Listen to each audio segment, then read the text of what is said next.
Hello friends, আজি আমি discussion কৰিম structure of mutual fund. Mutual ফাণ্ডৰ গাঁথনি। যদি আপুনি মিউচুৱেল ফাণ্ড সিৰিজৰ ফাৰ্ষ্ট পাৰ্ট আৰু সেকেন্ড পাৰ্টৰ ভিডিঅ'টো চোৱা নাই, ওপৰৰ আই বটনত পাই যাব। মিউচুৱেল ফাণ্ড বুলি ক'লে প্ৰথমে আমাৰ মনলৈ AMCৰ কথাহে আহে। AMC মানে এসেট মেনেজমেন্ট কোম্পানী। আজি এই ভিডিঅ'টোৰ মাধ্যমত মিউচুৱেল ফাণ্ডৰ গাঁথনিটো কেনেকৈ হয় বুজিব চেষ্টা কৰিম। বহুত ইণ্টাৰেষ্টিং ভিডিঅ' হ'ব। জলক ভিডিঅ'টো আৰম্ভ কৰো আহক। মিউচুৱেল ফাণ্ডৰ গাঁথনিত মুখ্য 5জন অংশগ্ৰহণকাৰী জড়িত থাকে। কেইজন? 5জন। প্ৰথম আহিব sponsor, second trust, third AMC, fourth custodian, 5 RTA। আপোনালোকে নামকেইটা শুনি নিশ্চয় কনফিউজন হৈছে। তো জলক আৰু অলপ ডিটেইলছত চাওঁ আহক। ভিডিঅ'টো আৰম্ভ হোৱাৰ আগত প্ৰথমে আমি জানিব লাগিব মিউচুৱেল ফাণ্ড এটা কোম্পানী নহয়। মিউচুৱেল ফাণ্ড এটা ট্ৰাষ্টৰ ৰূপত গঠন কৰা হয়। Mutual fund is a trust. তো জলক ভিডিঅ'টো আৰম্ভ কৰো আহক। এই পিকচাৰখন দেখিছেনে আপোনালোকে? ভিডিঅ'টো পজ কৰি স্ক্ৰীনশ্বট কৰিব পাৰে। প্ৰথমে আহিব sponsor. What is sponsor? Sponsor কি হয়? মিউচুৱেল ফাণ্ড বিজনেছৰ মুখ্য ব্যক্তি হৈছে স্পন্সৰ। স্পন্সৰক মেইন পাৰ্চন বুলি কিয় কোৱা হয়? মিউচুৱেল ফাণ্ড বিজনেছৰ আইডিয়াটো প্ৰথমে স্পন্সৰৰ তাত আহে আৰু স্পন্সৰে সেবিৰ ওচৰত গৈ মিউচুৱেল ফাণ্ড বিজনেছৰ আইডিয়াটো আলোচনা কৰে।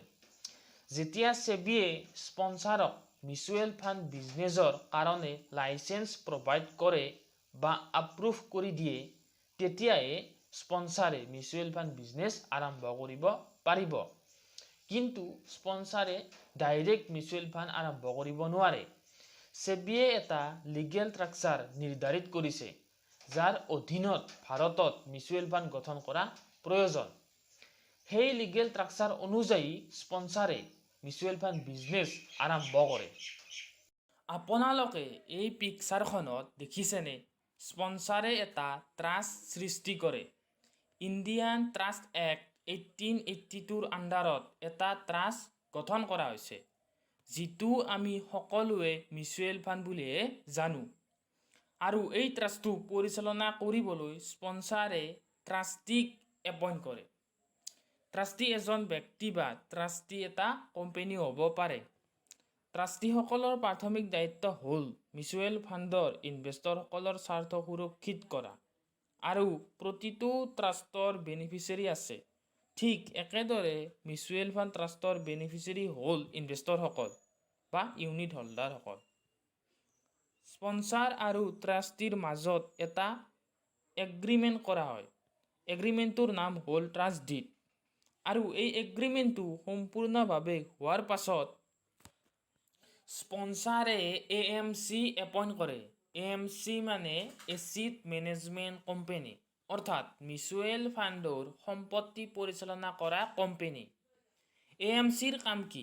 AMCৰ কাম হ'ল মিউচুৱেল ফাণ্ড আঁচনিবোৰৰ ডে টু ডে পৰিচালনা কৰা হয় আৰু ইনভেষ্টৰসকলৰ প্ৰয়োজনীয় অনুসৰি মাৰ্কেটত বিভিন্ন ধৰণৰ মিউচুৱেল ফাণ্ড আঁচনি লঞ্চ কৰে। আৰু ট্ৰাষ্টিসকলে AMCৰ লগত এটা ইনভেষ্টমেণ্ট মেনেজমেণ্ট এগ্ৰিমেণ্ট কৰিব। আৰু এই এগ্ৰিমেণ্টটোৰ দ্বাৰা এসেট মেনেজমেণ্ট কোম্পানী কেনেকৈ কাম কাজ কৰিব তাৰ সিদ্ধান্ত কৰা হয়।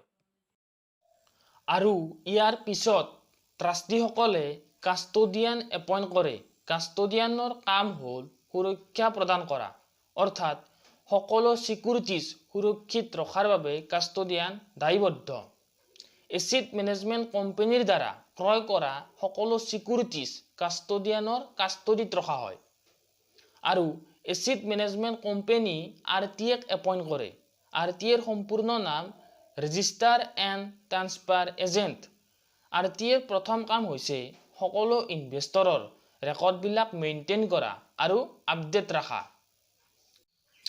আৰু মিউচুৱেল ফাণ্ড ইণ্ডাষ্ট্ৰীৰ গোটেই এণ্টিটিবিলাক সেবিৰ লগত ৰেজিষ্টাৰ হ'ব লাগিব।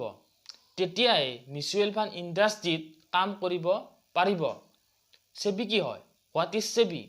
যদি আপুনি ভিডিঅ'টো চোৱা নাই এই ভিডিঅ'টো ৰেকমেণ্ড কৰিব পাৰে ডিসক্ৰিপশ্যনত লিংক দিয়া হৈছে জলক এটা প্ৰেক্টিকেল এক্সাম্পল চাও আহক কোটাক মহিন্দ্ৰা মিউচুৱেল ফাণ্ডৰ স্পন্সৰ হৈছে কোটাক মহিন্দ্ৰা বেংক লিমিটেড আৰু ট্ৰাষ্টি হৈছে Kotak Mahindra trustee company limited AMC হৈছে Kotak Mahindra asset management company limited custodian হৈছে ডিউটছ বেংক এজি আৰু ষ্টেণ্ডাৰ্ড চাৰ্টাৰ বেংক আৰটিএ হৈছে computer age management service private limited আজিলৈ এইখিনিয়ে আছিল যদি ভিডিঅ'টো ৰিলেটেড কিবা ডাউট আছে কিবা বুজি পোৱা নাই কমেন্ট কৰিব 24 আৱাৰ্ছৰ ভিতৰত আমাৰ টিমে আপোনাক ৰিপ্লাই কৰি দিব happy learning happy investing thank U